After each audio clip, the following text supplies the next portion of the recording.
or let me start separately the two leads.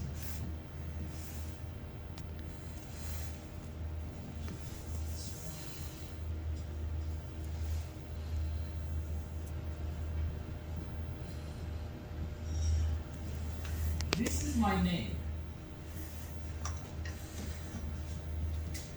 What I'm gonna do, I'm gonna connect the layer from, let's say, face to one, okay? So the red lead comes here, and then the black lead goes to ground.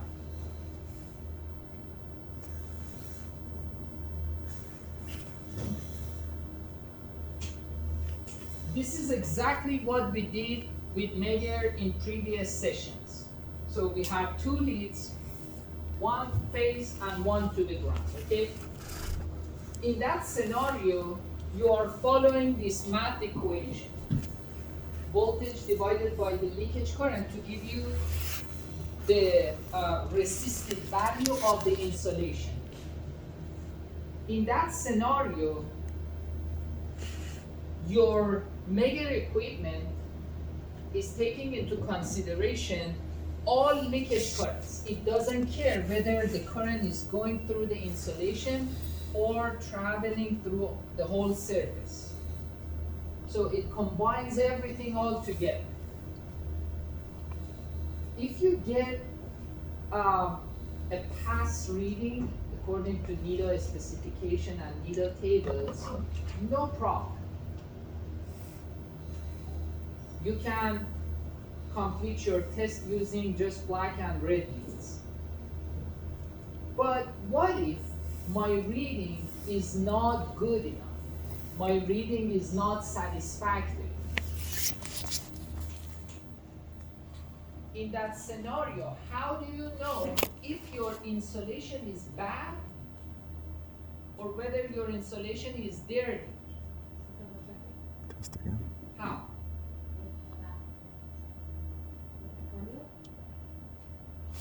Yeah, but the formula is being done internally in Meyer equipment. So again, if the result is good, no problem. We're good. We're gonna record it and move on. But You if could just the- clean it, the simple thing. And you could also stick a lead and check for, not the leakage current, the other one, the one that I thought was capacitive, the green one. The green one. Okay. Right, can't you stick a lead on the, Perfect. Perfect answer, Jeff. And this is called guard terminal in Meyer. So G is not ground, it's actually guard terminal, okay? The blue one is guard. So the guard terminal is gonna be connected to the surface. And what it does, the guard terminal is gonna intervene and absorb the surface leakage current, the current which is passing through the surface. Internally, it deducts this value. So what's going to be considered in the equation to calculate the resistance is going to be only the leakage current which is going through the insulation. So using the guard terminal ensures the true result of the insulation integrity. Without the guard, you are taking into consideration everything. But if you connect the guard, you know that the result you see on the screen already deducted, take away the surface leakage current. So this one is gone. It was bypassed by the guard terminal. So what's gonna be measured? Only the leakage current through the insulation. So this is gonna be the true result, the true value for the integrity of the insulation. That's why it's recommended to use guard terminal. That's just if there's moisture. Well, you don't know. For example, in this classroom, how do you know if the moisture is high or low? You have to run the test, and that's what we're gonna do to see the Always result. use That, the that, guard regardless.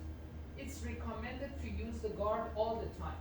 Now, I was in the field for a while. How often do you think the field crews use the guard terminal? Not very? I mean, if it passed, I would assume they would. Let me tell you this. All the mega equipment that I've seen in the field, because I was working in the refinery, the red lead and the black lead were always dusty, dirty, and greasy. The blue lead, which was for the guard terminal, brand new. They don't use it. I don't know why, but they just don't use it. And I tried to explain it, but field crews, sometimes they tend to do it their way. But again, if you get a good result, no problem. I mean, if you get a bad reading, the first thing, Jeff was right. Let's clean it up. Let's wipe it out. But still, if the result is not passing, and you really want to know if you have a moisture or dirt somewhere, because not all the parts are accessible. There are some, you don't see the dust. Even if you have a tiny bit of dust, it can cause that surface leakage current. So you cannot clean it entirely. But if you do everything and still it's not passing, and you really want to rule out the root causes, then you have to use the guard terminal.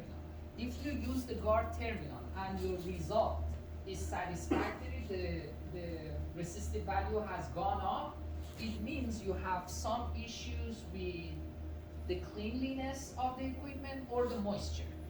So you clean it up further, you use the heat gun to remove the moisture. Hopefully it's gonna improve the results. But if the results are still failing and you are using the guard terminal and they are still failing, it means your installation is not in a good condition.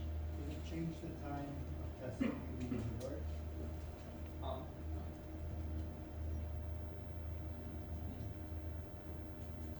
For any mega test on a circuit breaker 1